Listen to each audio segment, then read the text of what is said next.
Aris juga sepertinya sudah hadir bergabung bersama kita.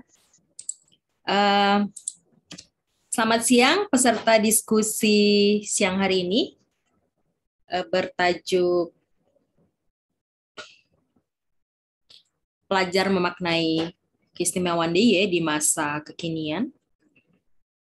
Saat ini telah hadir sejumlah narasumber, yakni yang pertama Bapak Aris Eko Nugroho sebagai Paniradia Pati Keistimewaan DIY. Selamat siang Pak Aris Eko Nugroho. Selamat siang, Mbak. Sehat-sehat Pak Eko? Insya Allah sehat. Oke, berikutnya selain dari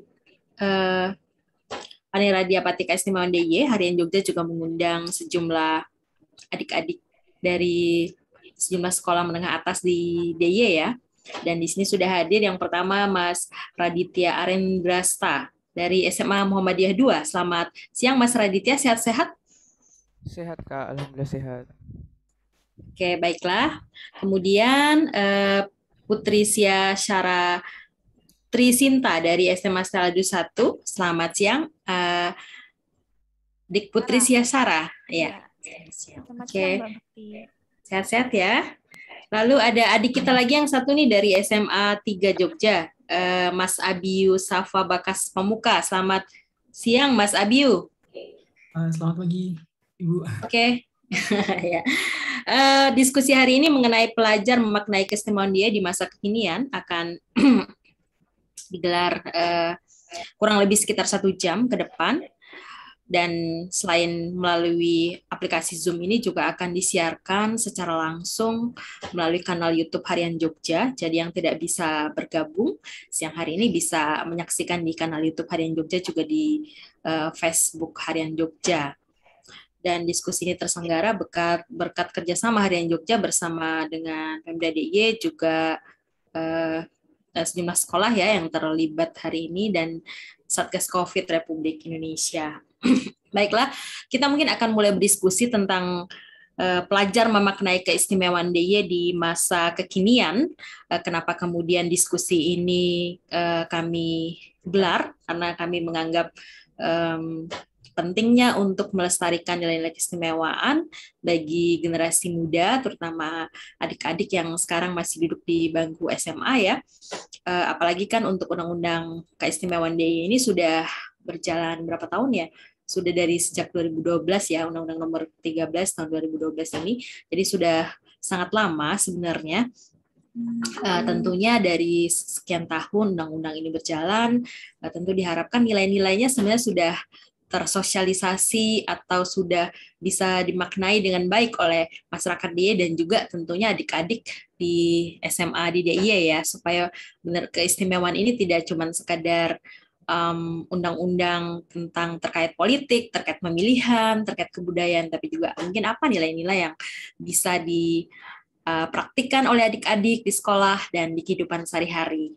Nah, siang hari ini kita akan berdiskusi dengan 4 pembicara yang tadi saya sudah perkenalkan satu persatu.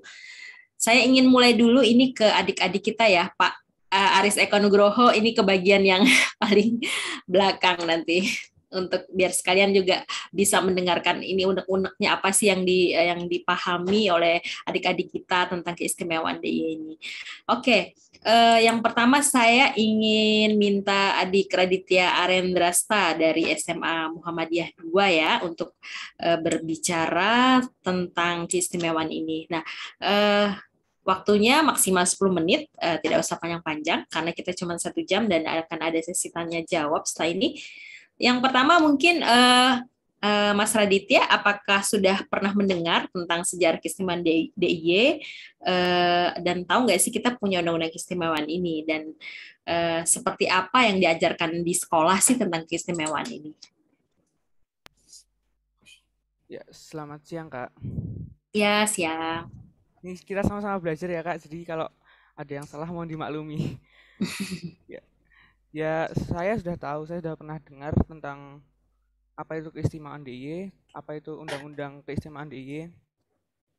Yang pernah saya dengar, apa pernah saya baca, yang pertama, menimbang tentang keistimewaan DIY. Kenapa DIY bisa dibilang istimewa oleh pemerintah. Yang pertama yaitu karena Kesultanannya Yogyakarta Hadiningrat dan Kadipaten Pakualam sejak sebelum kemerdekaan Republik Indonesia sudah mempunyai wilayah pemerintahan sendiri. Dan yang kedua, Yogyakarta memiliki peran penting dalam memperjuangkan kemerdekaan dan mempertahankan kemerdekaan tersebut, dan juga memiliki peran untuk mengisi kemerdekaan Indonesia. Contoh yang pertama saat memperjuangkan kemerdekaan, yaitu tahun 21 Juli, mulai tahun 21 Juli 1825 sampai tanggal 9 Februari 1830, yaitu perjuangan Perang Diponegoro yang ada di Jogja saat itu, di mana perang itu kita masyarakat Jogja dan pemerintah melawan penjajah Belanda. Dan yang kedua tentang mempertahankan kemerdekaan Indonesia, yaitu saat serangan umum tanggal 1 Maret 1949 yang terjadi di Yogyakarta, yang bisa dibuktikan dengan monumen di dekat titik nol itu Kak, yang depan Serangan umum ya. Nah, serangan umum 1 Maret gitu. Itu aja sih Kak. Oke, jadi ini kan kita berbicara sejarah ya, Mas Raditya. Kalau di sekolahnya Mas Raditya sendiri, kalau Undang-Undang Keistimewaan pernah diajarin nggak atau misalnya pernah disinggung gitu oleh Bapak Ibu guru? Undang-undang ya Kak? Ya, apapun undang-undang atau soal keistimewaan, nilai-nilainya gitu, pernah diajarin nggak? Pernah disinggung gitu? Kalau tentang undang-undang sih belum pernah sih Kak. Tapi tentang keistimewaan Yogyakarta mungkin ada beberapa aspeknya, kayak aspek budaya dan aspek sejarah.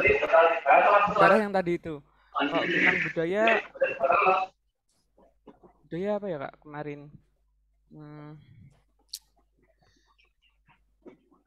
Atau ada muatan lokal gitu yang diajarin di sekolah? Ya ada Kak, soal keistimewaan. Oh ada ya, muatan lokal keistimewaan. Ada. Apa aja Mas yang diajarin? Bisa dari seni, terus bahasa, pakaian ada juga.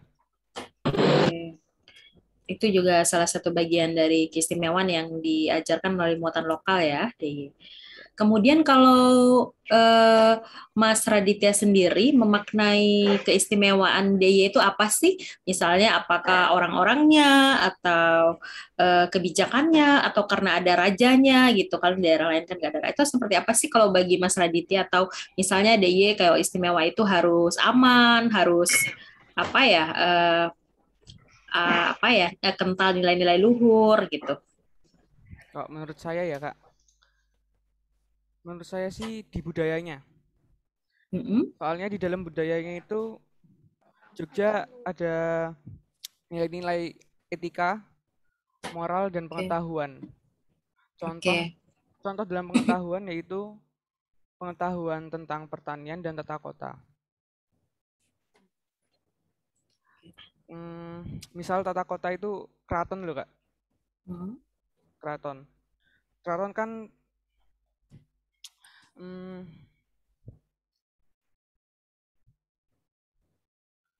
keraton apa ya?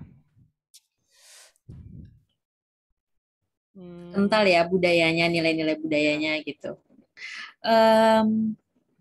Oke, budaya ya, termasuk budaya-budaya di Luhung gitu yang dimaknai oleh masyarakat Jogja. Nah, kalau kita berbicara masa kekinian nih, kira-kira penting nggak sih nilai-nilai budaya itu diterapkan dan misalnya seperti apa gitu? Gimana Kak pertanyaannya? Kalau seperti sekarang konteks kekinian ini ya, nilai-nilai keistimewaan penting nggak untuk diterapkan di DIY oleh warga DIY gitu? Konteksnya untuk kondisi sekarang, misalnya seperti apa? Sangat penting Kak, sangat penting. Misal cara penerapannya. Ya. Untuk penerapannya misalkan kita ada upacara adat gitu. Itu kan termasuk budaya kan, budaya Jogja. Upacara adat sekaten. kita bisa berpartisipasi di situ, Kak. Berpartisipasi itu kita ikut di situ, kita ikut melaksanakan upacara adat itu. Untuk misal contoh pakaian adat, kita melestarikan pakaian adat dengan kok sekarang kan zaman milenial ya Kak, zaman generasi Z. Jadi jadi kita nggak harus kayak yang pakai baju jari gitu lengkap pakai belangkon. Kita bisa kayak modifikasi style gitu Kak. Misal kita pakai apanya ini namanya, yang kain batiknya doang diikat di pinggang gitu, kita pakai baju baju biasa atasnya buat jalan-jalan tuh bisa Kak. Jadi lebih pada apa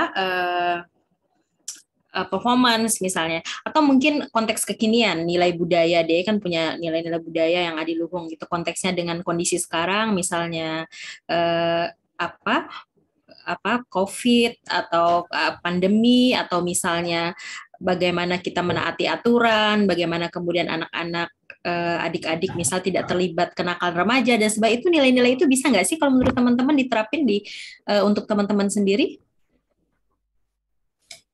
Kayak ke saya Kak. Iya, kalau menurut Mas Radit ya. Bisa Kak, bisa. Ya itu tadi. Kan kita budaya Indonesia kan menerapkan etika, terus moral tadi sama pengetahuan. Nah, untuk etika kan kita bisa pertahankan sampai nggak cuma sampai saat ini. Misal kenakalan remaja, kita bisa terapkan etika-etika dari keistimewaan Yogyakarta itu. Misal berbahasa yang baik, Berbahasa yang berperilaku yang baik. berperilaku yang baik terhadap orang yang lebih tua maupun terhadap orang yang kurang kita kenal. Oke. Jadi tidak hanya sekedar budaya yang dilihat dari secara kasat mata ya, tapi juga ada nilai-nilai yang diterapkan dalam perilaku kita sehari-hari. Oke, terima kasih Mas Raditya untuk pemaparannya. Kemudian saya ingin bergeser ke Kakak Putrisya Syara. Ini gimana? Saya panggilnya Dik ya, Dik Putrisya Syara dari Steladius 1 Yogyakarta. Kalau Dik Putrisya, untuk bagaimana sih memahami keistimewaan DIY ini sudah dari 2012 nih undang-undang. Mungkin pas 2012 masih ini ya, masih SD ya kali ya. Ini memaknainya seperti apa dan apakah keistimewaan DIY ini juga diajarkan di sekolah gitu. Terima kasih sebelumnya buat Mbak Bekti.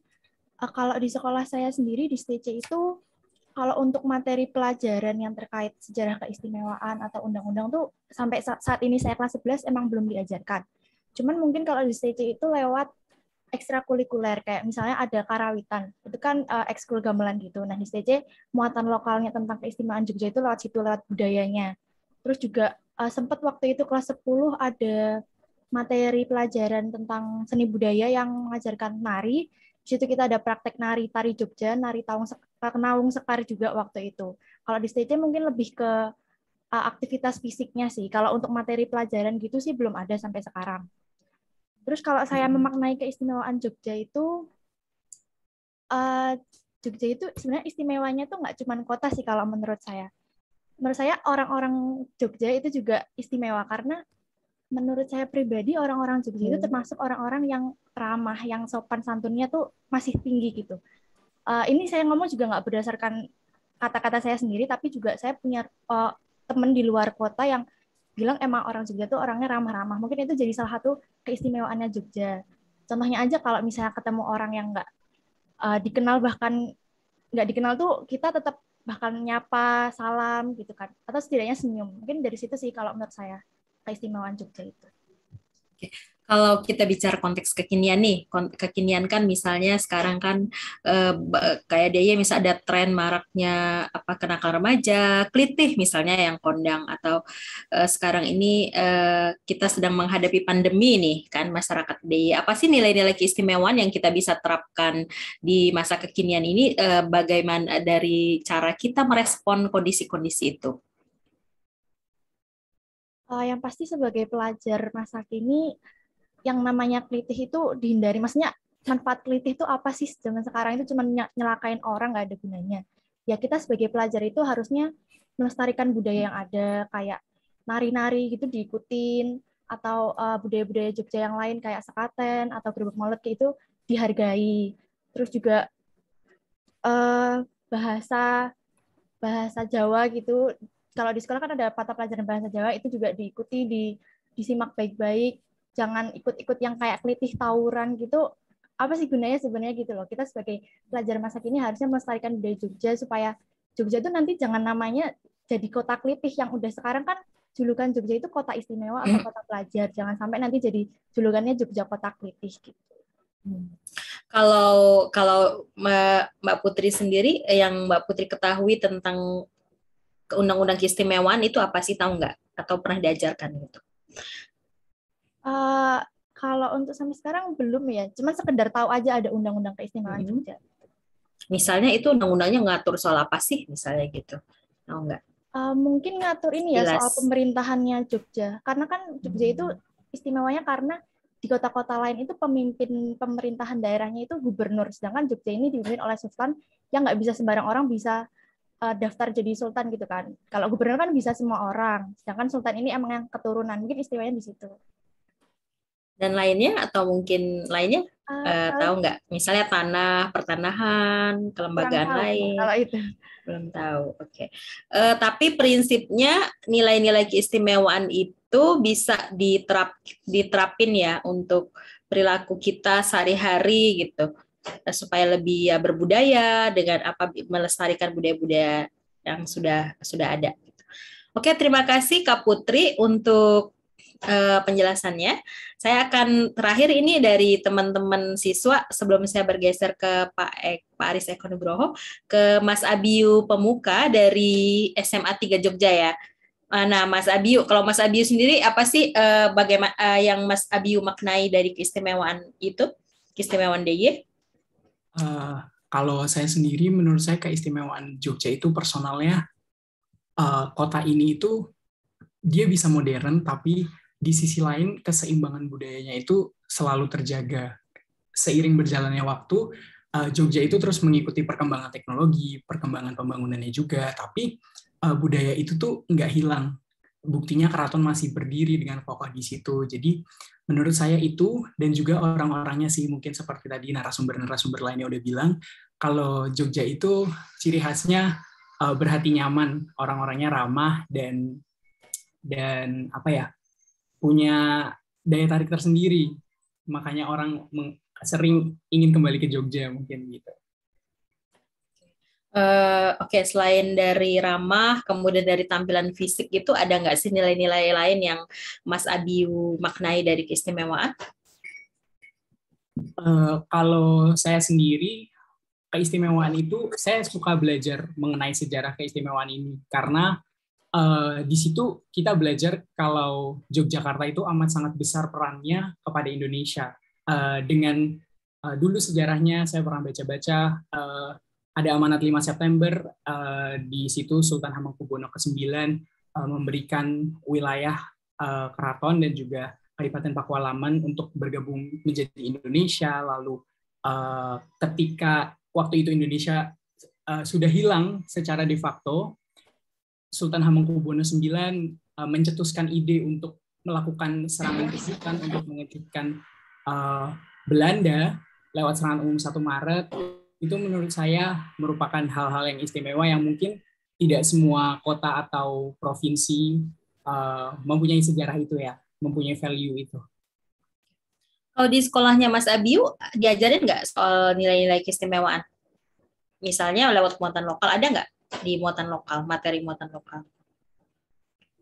Kalau di sekolah saya sendiri itu muatan lokalnya bahasa Jawa, dan emang sering disinggung sih, maksudnya tentang budaya-budaya Jawa, mungkin dari segi budayanya seperti yang lain juga, tapi untuk menjelaskan adanya undang-undang keistimewaan secara detail itu belum ada yang secara gamblang menyatakan bahwa oh ini mengulas bab ini mengulas tentang keistimewaan Jogja gitu.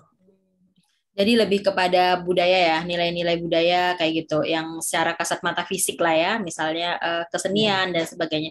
Tapi kalau yang undang-undangnya sendiri soal apa gitu, tahu nggak Mas? Undang isinya? Undang-Undang Kalau nomor 13 tahun 2012. Oh ya, kalau saya sempat disinggung sama guru-guru sejarah mungkin. Terus apa kalau isinya setahu saya tentang pertanahan itu, karena kan kalau di Jogja biasanya kita jalan-jalan ngeliatin ada tanah-tanah yang tanah milik keraton. Terus tentang pemerintahannya tadi seperti yang udah dibilang sebelumnya tentang gubernur dan wakil gubernurnya sudah ditentukan, yaitu garis keturunan keraton dan juga pakualaman. Begitu sih. Oke, siap. Oke, oh iya, terakhir nih pertanyaan dari saya sebelum saya ke Pak Aris Eko Nugroho. Kalau dalam konteks kekinian misalnya, apa sih nilai keistimewaan yang perlu kita pegang betul-betul untuk supaya kita bisa beradaptasi? Konteks kekinian itu misalnya tadi ya ada gempuran misalnya globalisasi kan, kalau sekarang generasi Z ini, terus misalnya juga bagaimana cara kita menghadapi masalah kayak tadi kenakalan remaja, kelitih, atau misal tadi cara kita merespon pandemi misalnya. Apa sih nilai-nilai keistimewaan yang kita bisa terapkan untuk merespon hal-hal itu supaya nilai keistimewaannya tetap lestari kapanpun gitu. Nggak cuma soal fisik saja, nggak cuma soal seni, soal performance. Kalau menurut saya terpikirnya bahwa melestarikan tagline Jogja Berhati Nyaman dan Ramah itu sih, Kak. Jadi mungkin di era pandemi seperti ini, terus juga dengan remaja yang mungkin sekarang karena globalisasi, akar-akar budayanya sudah mulai tergerus hilang, menurut saya alangkah lebih baiknya kalau kita bisa menciptakan suatu tren atau suatu gerakan yang itu juga mempromosikan dan mengencourage remaja-remaja lain untuk melakukan hal yang sama dalam bidang budaya ini, melestarikan keistimewaan tersebut. Dan menurut saya kalau masalah keistimewaan bukan sesuatu hal yang harus dijelaskan secara teknis bahwa ini ada undang-undangnya, tapi lebih kepada cara memahami keistimewaan itu lewat filosofi-filosofi Jawa yang ada, begitu Kak. Oke, terima kasih Mas Abiyu. Menarik sekali, beragam ya. Tadi kalau saya dari Mas Raditya, Mbak Putrisya, sama Mas Abiyu ini beda-beda nih. Ada yang istimewaan itu yang menonjol ada ramah tamahnya, sopan santunnya. Ada lagi soal lain misalnya bagaimana kita bisa melestarikan budaya dan sebagainya. Ada juga tadi ya.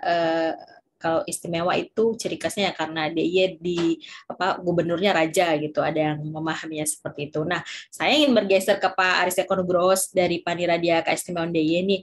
Pak Aris Eko, selama ini ada nggak sih Pak sosialisasi soal nilai-nilai keistimewaan ini ke sekolah-sekolah di DIY? Seperti apa ini misalnya sosialisasi? Nggih, Pak. Nggih, Pak. Sami-sami. Ini yang saya banggakan Mas Raditya dan juga Mas Abiyu dan juga Mbak Putri. Terima kasih atas komentar-komentar tadi yang disampaikan. Jadi memang perlu nanti kita garis bawahi juga bahwa pertemuan ini dalam rangka untuk menyempurnakan sesuatu. Saya kira itu menjadi bagian. Sehingga ketika tadi disampaikan oleh Mas Raditya, kemudian juga Mas Abiyu maupun Mbak Putri, itu juga nanti juga agak berbeda ya, nilai-nilai keistimewaan atau tata nilai budaya, misalnya semacam itu. Jadi itu kan menjadi bagian berbeda. Kalau keistimewaan Yogyakarta itu sebenarnya hanya berkaitan dengan 5 urusan. Jadi dari berkaitan dengan pengisian jabatan gubernur, wakil gubernur, kemudian juga kaitan dengan kebudayaan, tata ruang, kemudian kelembagaan, dan juga pertanahan. Begitu bicara tentang bidang wewenang keistimewaan. Tapi begitu kemudian bagaimana dengan tata nilai budaya, itu ada 11 tata nilai. Memang betul yang disampaikan oleh adik-adik tadi, semuanya tidak semua sekolah mengajarkan. Ini yang harus kami garis bawahi. Karena apa? Masing-masing ada bidang studi masing-masing. Tapi kalau kita bicara seperti itu dengan mereka yang langsung berkaitan dengan sejarah, mereka mengatakan mesti ada. Yaitu menjadi bagian yang kemudian kami garis bawahi juga. Sehingga bukan Panirada yang bekerja sama, tapi UPD di DIY yang kemudian bekerja sama. Ada UPD DIY di sini, misalnya Dinas Kebudayaan. Bekerja sama dengan siapa? MGMP, mata guru yang kaitan dengan, jadi mata pelajaran sekolah itu menjadi bagian, maupun aksi Asosiasi Guru Sejarah Indonesia itu selalu ada. Jadi ada kerjasama dengan MGMK dan aksi yang selalu dilakukan oleh Dinas Kebudayaan, tapi tidak dilakukan oleh Paniradio Keistimewaan. Ini yang kami garis bawahi. Karena Paniradio Keistimewaan sebenarnya adalah perencana tentang keistimewaan. Kalau pelaksana OPD teknis tadi. Sehingga ketika kemudian kita bicara tentang bagaimana itu masuk di kurikulum, itu tugasnya dari OPD di Dinas Pendidikan. Tapi apakah itu disampaikan? Disampaikan kalau melalui MBMP maupun aksi. Namun kami juga melihat tadi yang disampaikan oleh beliau-beliau dengan membaca, saya kira di adik-adik juga nanti bisa mempelajari di YouTube channel Paniradio Keistimewaan. Kami mencoba untuk mendekatkan diri dengan kalangan milenial dengan kemudian melihat potensi-potensi di medsos. Apakah itu TikTok-nya Paniradio, monggo dipun pirsani, nanti juga kaitan dengan YouTube channel-nya Paniradio dipirsani, ataupun juga media koran. Hari ini kalau adik-adik kerso bisa baca 3-4 malam. 4 hal tentang keistimewaan Yogyakarta berada di koran hari ini. Jadi ada beberapa hal di KR, koran tertua di kita ini, ada 4 hal yang hari ini ada di media, baik itu berkaitan dengan 1 tentang kepemimpinan Sultan Hamengkubuwono ke-9. Kemudian yang kedua berkaitan dengan posisi Jogja dalam sejarah perjuangan bangsa. Kemudian yang ketiga, pasang surut keistimewaan Yogyakarta. Ini juga gambaran bahwa media cetak ini juga sebagai media. Tapi saya juga yakin masih ada PR yang tampaknya berat, bagaimana kemudian sosialisasi keistimewaan menyentuh pada adik-adik semua. Nah, ini kami mohon masukan nanti Mas Radit, terus kemudian Mbak Putri, kemudian Mas Abiyu, itu seperti apa? Apakah bentuk film? Film juga ada di Paniradio. Kalau film tilik persa semua ya, adik-adik. Film tilik persa semua toh? Padahal itu produknya keistimewaan loh. Artinya memang ada beberapa hal yang perlu kemudian kita diskusikan. Saya kira ini kok Mbak Bekti sebagai awalan. Oke. Pak, ini kalau terkait nilai-nilai keistimewaan nih, tadi kan walaupun lebih banyak kental ke pemerintahan ya, soal jabatan, kemudian kelembagaan, tata ruang, pertanahan, tapi kan ada juga kebudayaan, Pak. Nah, kira-kira nilai-nilai keistimewaan seperti apa sih yang relevan dengan kondisi kekinian, terutama kehidupan generasi muda kita sekarang ini, Pak?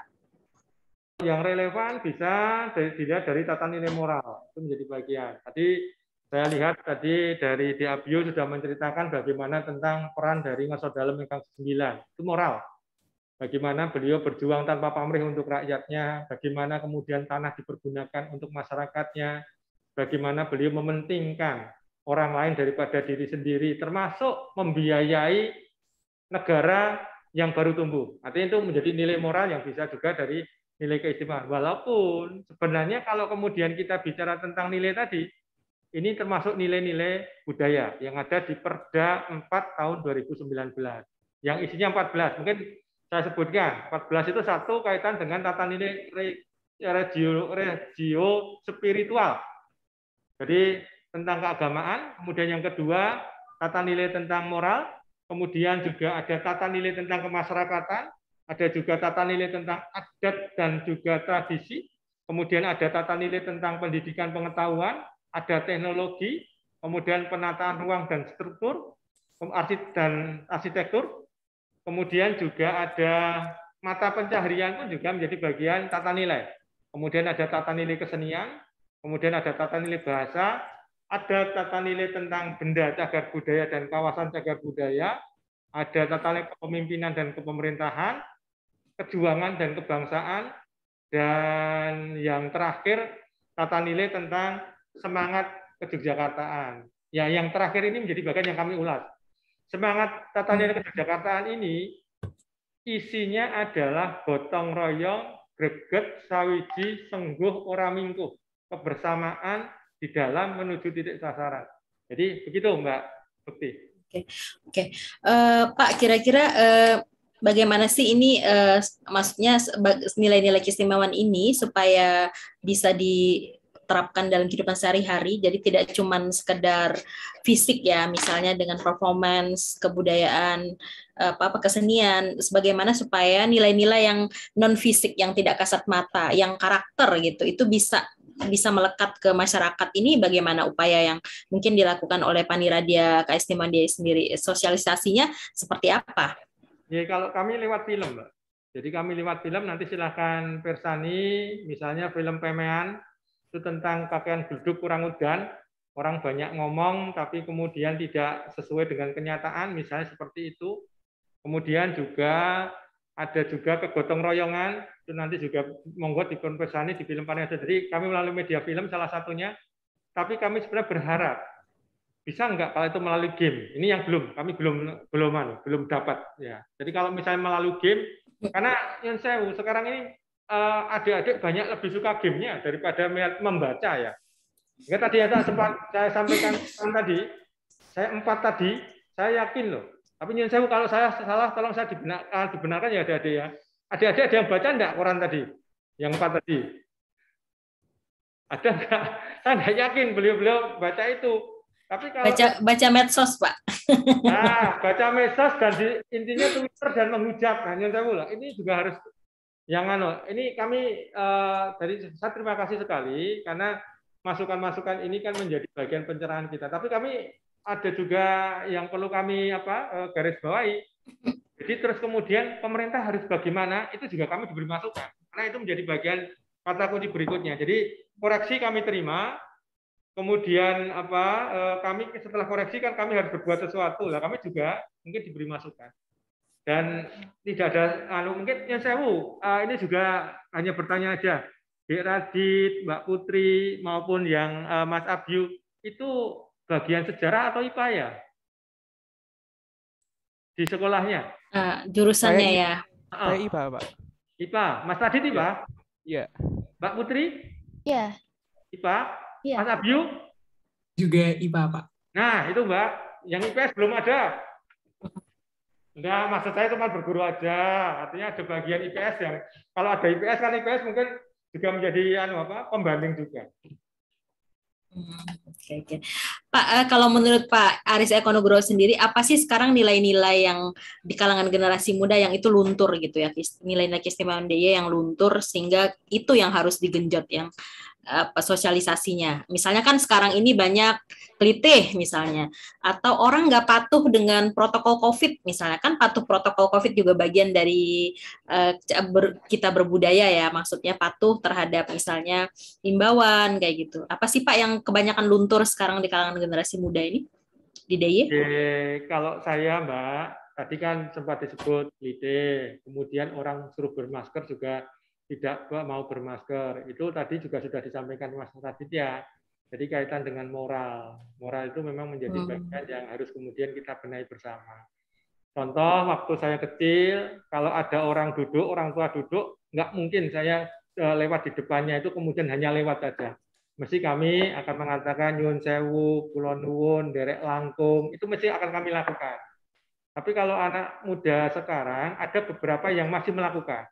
Tapi banyak yang sudah tidak mengenal lagi itu. Jadi artinya kan juga tata nilai tentang subosito, sopan santun, kemudian moral ini memang menjadi kata kunci berikutnya. Tapi sekali lagi nilai ini adalah bagian dari nilai budaya, difokuskan lagi tentang tata nilai budaya moral.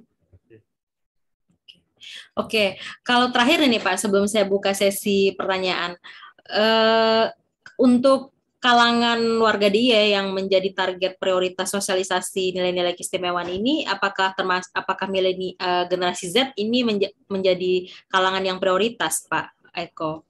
Oke, matur nuwun. Jadi di Danais ini sebenarnya ada program yang namanya pendidikan karakter berbasis budaya formal itu. Formal berada di tingkat sekolah.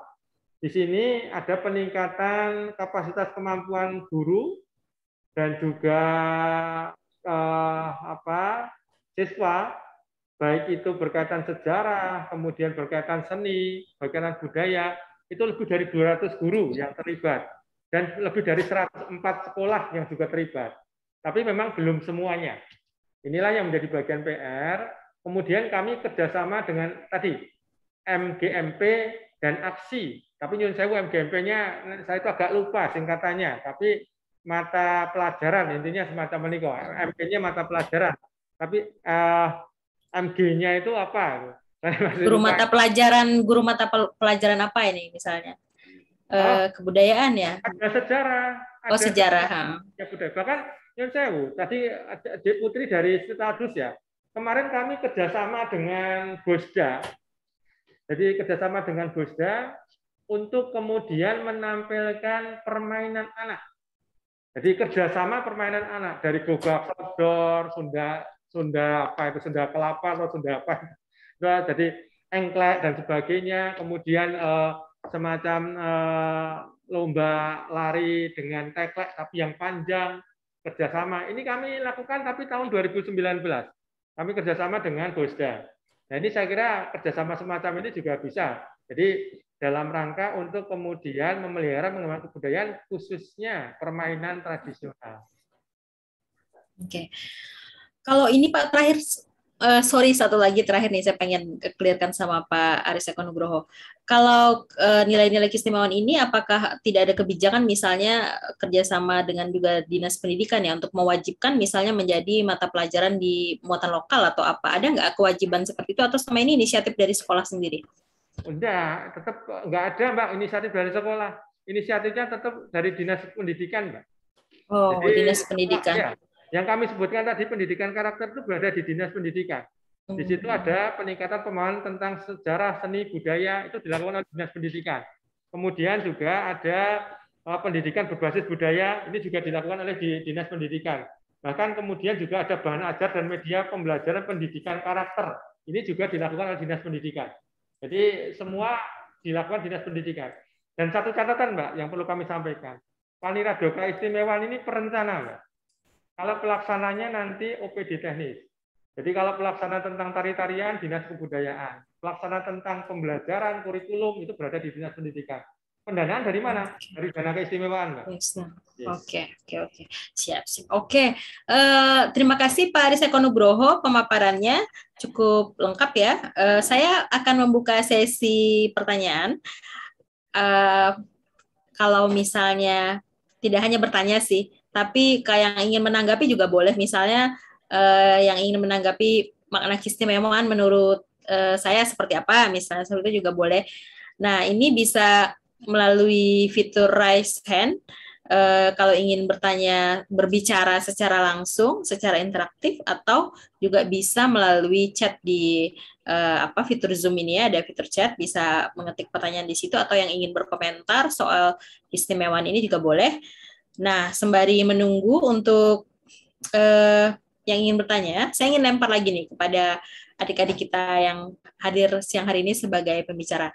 Kalau dari tadi Pak Aris bilang, tadi kan Pak Aris menyebut nilai-nilai yang luntur itu misalnya nilai moral yang sekarang di kalangan generasi muda.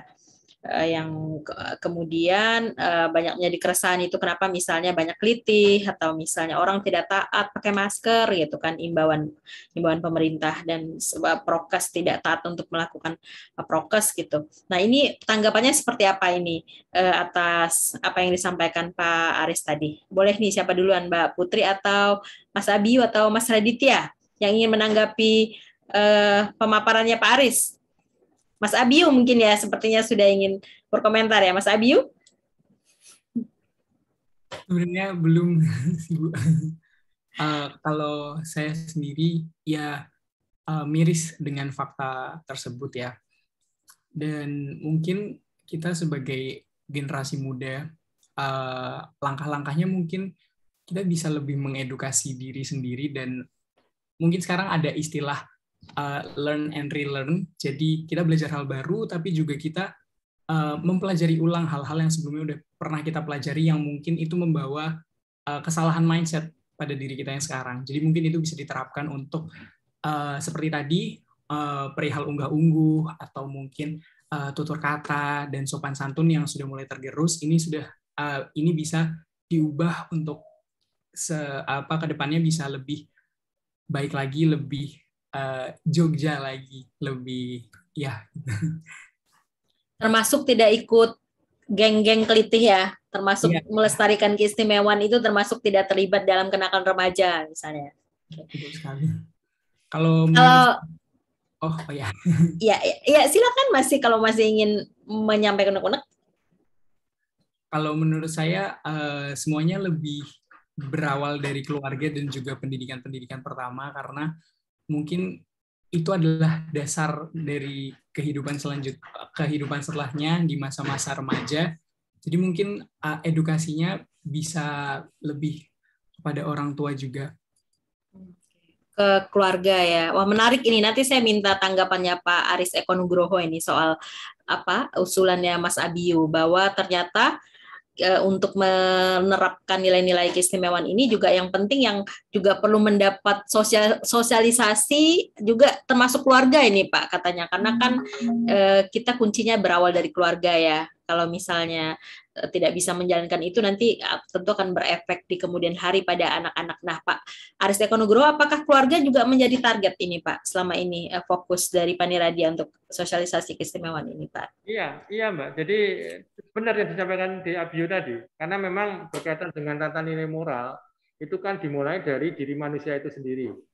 Sehingga ketika kemudian ada yang bersifat nyun sewu, agak kurang tepat gitu atau kurang wajar, itu memang menjadi bagian bentukannya dari mana? Bentukan utama itu memang kecuali diri sendiri ya keluarga. Makanya di keistimewaan ini juga ada DP3AP2, Dinas Pemberdayaan Perempuan Anak. Ini menjadi bagian. Di beliau ini juga ada, selain buku panduan mengenai bagaimana keluarga itu harus berbuat, tapi juga ada sosialisasi sampai dengan tingkat di kelurahan. Ini dilakukan oleh DP3AP2. Dalam rangka apa? Seperti yang disampaikan oleh Mas Abio tadi. Tapi yang tidak kalah pentingnya memang bahwa pada saat ini kalau nyun sewu, kalau adik-adik ini kan ada kadang di kondisi labil ya, untuk menunjukkan eksistensi. Jadi ingin kemudian ketok gitu. Nah, inilah yang kemudian harus ada contoh yang baik. Jadi kaitan dengan semua hal yang negatif ini sekarang kan masih dikaitkan dengan keistimewaan. Jadi misalnya saja klitih kok orang anu Jogja, berarti Jogja ora istimewa ya, semacam itu. Terus kemudian nanti juga kemarin buang sampah kok Jogja kok sampahnya kok tidak bisa dikelola dengan baik, itu orang istimewa, itu juga. Kemudian semua hal sekarang dikaitkan dengan keistimewaan. Tapi kalau kemudian ditanya, kira-kira itu berada di poin apa di urusan keistimewaan? Semua budaya. Ketika kemudian buang sampah, budaya buang sampah. Kemudian ketika ada klitih, budaya toleransi menghadapi orang lain. Apapun, jadi ini menjadi bagian. Intoleransi pun juga kemudian bagian dari budaya. Jadi saya disampaikan di Abio tadi, saya mendukung, Mbak. Memang itu menjadi bagian permasalahan. Cuman caranya memang untuk kemudian kita mensosialisasikan agar itu lebih baik bisa macam-macam. Salah satunya dari keluarga, dari sekolah, mungkin juga dari informal. Syukur masuk ke pondok pesantren atau mungkin juga seminari dan sebagainya. Saya kira ini, Oke, menarik ya kalau yang disampaikan Mas Habib juga Pak Aris Eko Nugroho. Jadi nilai-nilai keistimewaan ini yang penting juga tidak ini ya. Memang sih soal banyak mengatur soal politik gitu, pergantian pemilihan gubernur, wakil gubernur, kelembagaan, pemerintahan. Tapi juga yang paling penting ada ke masyarakat adalah budaya-budaya itu sebenarnya yang jadi bekal kita warga DIY untuk melestarikan nilai-nilai keistimewaan ini, nilai-nilai filosofinya yang tidak kasat mata ya, kebudayaan-kebudayaan yang pendidikan karakter gitu. Nah, oke. Saya ingin ke Mbak Putri Sia ini. Mbak Putri, kira-kira bagaimana Mbak Putri menanggapi pemaparan Pak Aris Eko Nugroho soal tadi nilai-nilai moral yang sudah luntur gitu di kalangan generasi muda yang sekarang menjadi PR kita ke depan? Kalau menurut saya sendiri, untuk anak zaman sekarang menanggapi tentang nilai-nilai moral itu menurut saya masih banyak juga yang masih ngerti unggah-ungguh gitu loh, masih ngerti sopan santun masih ada. Cuman memang beberapa udah ada yang luntur, udah mulai nggak tahu diri istilahnya. Cuman aku setuju sama pendapatnya Abi tadi, semua tuh harus dimulai dari keluarga. Karena lingkungan pertama kita tuh jadi faktor utama gimana kita nanti ke depannya gitu. Dan ini tuh perlu dicontohin juga, kayak kita contohnya udah ngerti nilai-nilai budaya, nilai-nilai moral, harus bisa mencontohin ke teman-teman yang lain kalau yang benar tuh seperti ini loh. Karena kalau misalnya cuma dikasih tahu nilai budaya Jogja tuh gini gini gini, nggak bakal bisa diterapin sama teman-teman, cuman masuk telinga kanan keluar telinga kiri. Jadi kita harus bisa menerapkan juga, nyontohin yang baik ke teman-teman. Kalau menurut saya seperti itu. Oke. Kalau Mas Raditya ini gimana Mas tanggapannya? Saya ya, Iya. sebenarnya sudah banyak terwakilkan sama Putri Sia sama Abiyu nih, Mbak. Tapi dari saya mungkin ini untuk kalangan milenial ya. Ya kan? Iya, generasi Eh, Z ya. Milenial generasi kayaknya Z. udah generasi saya kalau milenial. Ya, Terutama generasi Z. mungkin kalau sekarang di masa pandemi ini kita kan nggak bisa ketemu langsung, nggak bisa ngobrol, nggak bisa sosialisasi kayak dulu lagi yang benar-benar tatap muka. Ya mungkin kita bisa dengan memberi pemahaman-pemahaman, tidak hanya pemahaman sih. Benar tadi yang disampaikan sama Abiyu yang dimulai dari keluarga itu, sebaiknya dari pemerintah sendiri memberi pemahaman kepada orang tua dulu. Orang tua, karena nanti orang tua akan memberi pemahaman kepada anaknya. Jadi kita bisa mulai dari yang lingkup kecil dulu, keluarga itu tadi. Oke. Lingkup kecil keluarga yang paling penting ya. Oke, saya ingin bertanya juga nih sama adik-adik yang siang hari ini hadir.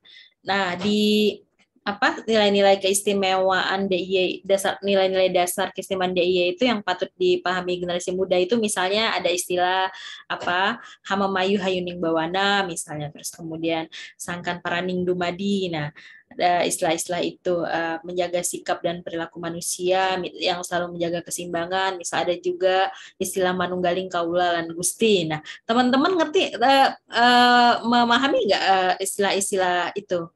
Maknanya bagi teman-teman seperti apa? Mbak Putri mungkin ya pernah mendengar atau biasa menerapkan nilai-nilai itu. Kalau saya sendiri terkait istilah-istilah itu, saya pernah sekilas mendengar dan baca juga di pelajaran bahasa Jawa kalau nggak salah. Kalau untuk penerapan yang saya ngerti sendiri ya, kalau yang menjaga sikap dan perilaku manusia untuk menjaga keseimbangan itu mungkin antara perilaku kita untuk menjaga lingkungan Jogja. Contohnya aja, contoh kecil, nggak buang sampah sembarangan. Untuk menjaga supaya Jogja ini tetap berhati nyaman gitu, seperti yang dibilang Abi tadi. Seperti itu mungkin kalau menurut saya. Jadi menjaga keseimbangan tadi ya, dengan kita juga harus melestarikan lingkungan ya. Nah, kalau Mas Abiyu sendiri Mas, ini sering dengar nggak Mas istilah-istilah ini? Ini kayaknya ini istilah-istilah ini sepertinya sudah sangat lazim ya kalau untuk warga DIY. Ya, sering mendengar. Mungkin tadi yang Hamu Mayu Haining Bono sependapat dengan yang dikatakan Putri ya. Dan Sangkat Paraning Dumadi dan juga satu lagi tadi ada istilahnya Manunggaling Kaulo lan Gusti. Itu menurut saya dari perspektif pemerintahan juga bisa diambil bahwa kita sebagai manusia harus mengerti harus mengerti dari mana kita ini berasal dan nanti tujuan akhir kita itu kemana. Dan sebagai misal kita diberikan amanah atau kepemimpinan sesuatu, kita harus memberikan feedback juga kepada rakyat karena kita juga membutuhkan mereka. Dalam hal ini mungkin apabila diberikan amanat yang besar, itu kita bisa bekerja sama, bisa saling bersinergi kepada rekan kerja, bukan bawahan kita gitu. Cukup ini ya, cukup mengenal seperti Mas Abiyu ini soal istilah-istilah yang menjadi dasar nilai-nilai keistimewaan. Kalau Mas Raditya, Mas, nilai istilah-istilah apa yang paling sering didengar dan biasa diterapkan gitu? Kalau istilah-istilah ini jujur saya kurang ya Kak, kurang lazim di telinga saya. Jadi mungkin untuk yang Sangkang Paraning Dumadi yang bisa dianut maknanya Tuhan ialah asal muasal dan tempat kembali segala sesuatu. Nah itu, kalau saya kemana ya? Mungkin kalau bahasa Indonesianya ini bisa dibilang dari Tuhan kembali ke Tuhan. Kalau dari bahasa sekolah saya, sekolah Muhammadiyah, bisa dibilang innalillahi wa inna ilaihi raji'un. Ya mungkin ini apa ya? Sangkang paraning dumadi itu bagaimana seperti yang dibilang Abiyu tadi, bagaimana kita tahu asal kita dari mana, dan nanti kita tahu kita akan kembali kemana. Nah itu, jadi kita harus mempertanggungjawabkannya. Itu sih, Kak. Jadi cukup lazim ya, maksudnya teman-teman mengenal gitu, tidak cuman mendengar tapi juga memahami artinya seperti apa. Oke, saya akan membacakan pertanyaan yang sudah masuk. Ada yang bertanya tapi dan juga ada yang menanggapi ini. Kalau yang tadi menanggapi dari Paulina ya, menanggapi anak muda harus tahu keistimewaan DIY. Diskursus soal keistimewaan DIY tak hanya milik orang tua, karena yang akan menjaga keistimewaan DIY adalah anak-anak muda DIY. Mereka yang akan menjaga keistimewaan di masa yang akan datang. Nah, ini tadi inline ya dengan yang dibilang Pak Aris Eko Nugroho bahwa sekarang pemerintah juga fokus untuk sosialisasi keistimewaan di kalangan generasi Z ya, generasi muda. Nah, ada lagi pertanyaan dari tanggapan ini sepertinya dari peserta diskusi. Ini jadi PR bersama, bukan hanya Paniradia. Memang sosialisasi harus terus dilakukan melalui berbagai platform dan berkesinambungan. Saya yakin juga masih banyak yang belum paham semangat Pak Aris dan semua warga Jogja yang istimewa. Nah, ini Pak Aris, ini mungkin jadi PR kita ya untuk terus-menerus memaksimalkan sosialisasi ini ya, agar nilai-nilai ini bisa dipahamin nggak cuma anak-anak di sekolah gitu, tapi juga seluruh warga DIY gitu. Lalu ada pertanyaan nih, kayak sepertinya untuk Pak Aris, mohon bertanya, kita tahu sejarah keistimewaan ini panjang, menjaganya pun sangat susah, artinya proses regenerasi itu diperlukan sejak dini. Yang jadi pertanyaan saya, apa saja perencanaan dari Paniradia untuk mengenalkan hal ini sejak kecil? Nah, kalau tadi saya tanya ke Pak Aris Eko Nugroho untuk ke generasi Z, nah sekarang ke generasi yang lebih muda seperti apa? Generasi Alpha ya sepertinya ini, yang lebih kecil lagi. Edukasi di lingkup keluarga yang Bapak maksud seperti apa? Lalu pelatihan untuk guru-guru yang melalui MGMP itu bagaimana? Nah, ini Pak Aris, mungkin pertanyaannya lebih banyak ke Pak Aris Eko Nugroho. Silakan Pak.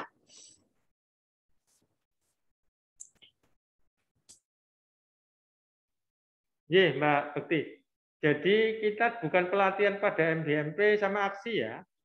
Jadi beliau-beliau itu, guru-guru sejarah dan mata pelajaran tadi, itu yang kemudian bekerja sama dengan kita untuk kemudian mensosialisasikan berkaitan dengan keistimewaan. Bahkan kemudian ada juga lawatan sejarah, di situ diisi oleh anak-anak SLTA maupun anak-anak SLTP, yang kemudian kalau yang SLTA dilakukan pembinaan selama 3 hari. Jadi selama 3 hari mereka kumpul di hotel, misalnya semacam itu. Cuman yang kaitan yang terakhir ini karena pandemi agak berbeda ya. Tapi yang sebelum-sebelumnya dilakukan karantina 3 hari untuk kemudian diminta untuk mempelajari tentang keistimewaan, termasuk membuat vlog-vlog berkaitan dengan keistimewaan. Ini juga yang sudah dilakukan. Jadi bukan melatih guru-guru boten, tapi guru-guru inilah yang kemudian memberikan informasi kepada siswanya. Tapi guru-guru itu siapa? Guru-guru yang tergabung di dalam MGMP dan aksi. Itu memang sebagian sejarah. Makanya tadi sempat saya tanya, Mas Radit di apa? IPS atau IPA? Mbak Putri di apa? Itu kan saya tanyakan karena apa? Karena kalau kemudian belum mendengar, berarti ada yang missing gitu. Missing bahwa ternyata guru-guru sejarah tidak menyampaikan. Nah, ini kan berbeda dengan kesepakatan dengan kita. Misalnya semacam itu. Jadi tidak ada istilahnya kemudian kita melatih. Kemudian ketika kemudian kita melakukan sosialisasi, bentuknya seperti apa? Ya salah satunya tadi kami sampaikan di YouTube channelnya Pani Radio, monggo nanti adik-adik mirsani. Jadi jangan hanya film-film Korea aja, sekali-sekali nengoklah. Oh ada Pani Radio, kasihan loh, Pani Radio itu nggak ada temennya. Kalau yang lain-lain dinas kesehatan ada temennya se-Indonesia, dinas keuangan se-Indonesia ada. Pani Radio itu nggak ada temennya. Pani Radio itu adanya cuma di Yogyakarta. Sedunia nggak ada, saya nggak ada temennya. Buat tolong adik-adik lihat YouTube channel kami. Kemudian kritisi, oh Pak kurang ini, oh Pak untuk kalangan milenial kurang ini. Itulah yang akan kami coba perbaiki. Kami butuh masukan itu. Kemudian matur nuwun tadi, kami tetap semangat. Jadi kami akan tetap semangat untuk berusaha mensosialisasikan. Walaupun ini juga tidak bisa kami sendiri. Makanya tadi kami sempat sampaikan, ini loh, ada cerita tentang sejarah di Yogyakarta selama 3 hari ini. KR selalu mengulas selama 3 hari ini. Dan khusus untuk yang kami berkomentar di hari ini, itu ada empat hal yang tadi yang kami sampaikan. Dan matur nuwun juga tadi Dik Paulina tadi. Jadi itu harapan kita, Dik. Jadi yang teman-teman semua, adik-adik semua harus ketahui juga, dulu Bung Karno pernah ngendiko, pernah berbicara, beri aku 10 pemuda, akan kuguncang dunia. Nah ini kalau pemuda Yogyakarta ini mau bersatu, terus ngkritisi, kemudian memberikan solusi, ayo dengan kami untuk bersama-sama. Dan sekali lagi, jenjangnya memang ada Pani Radio di perencana, nanti pelaksananya bisa dinas kesehatan, bisa kaitan dengan dinas pendidikan, bahkan dinas pariwisata. Kemudian sekarang ini, khusus tahun ini, juga sudah ada yang langsung dikelola oleh lurah. Sehingga harapannya pun juga di kelurahan juga sudah muncul tata nilai yang kecil-kecil yang berada di sudut-sudut kantor kelurahan. Misalnya ojo dumeh, misalnya semacam itu. Terus kemudian Geminas Titi, ayo nabung, misalnya semacam itu bagian-bagian juga tata nilai sebenarnya. Walaupun semua tadi kalau kemudian kita kritisi berkaitan dengan aturan, tercantum di tata nilai budaya di dalam Perda 4 tahun 2011. Saya kira menikah Mbak.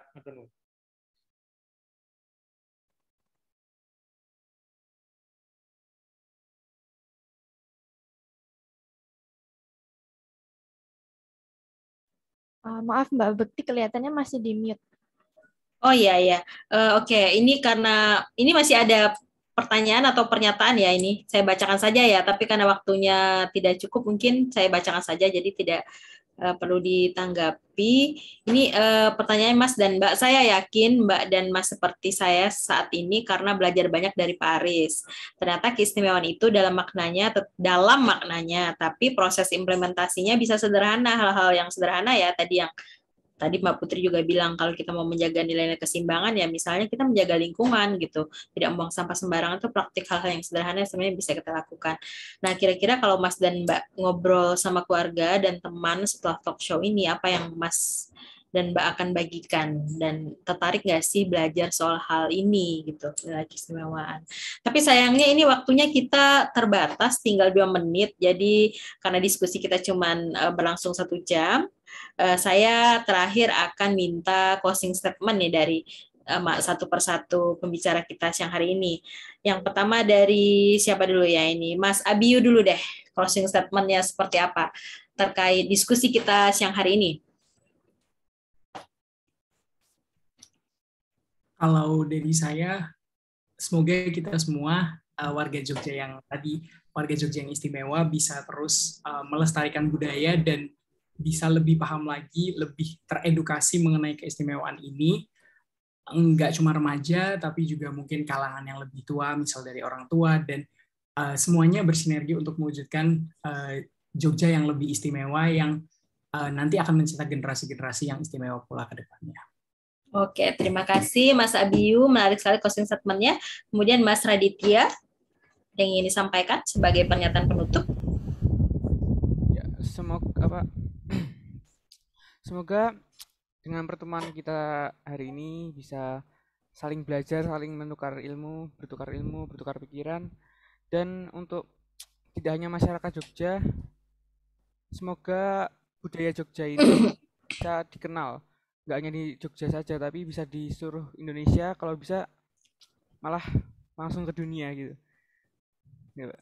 Terima kasih. Oke, terima kasih Mas Raditya. Kemudian terakhir nih dari Mbak Putri deh, closing statement-nya. Terima kasih sebelumnya.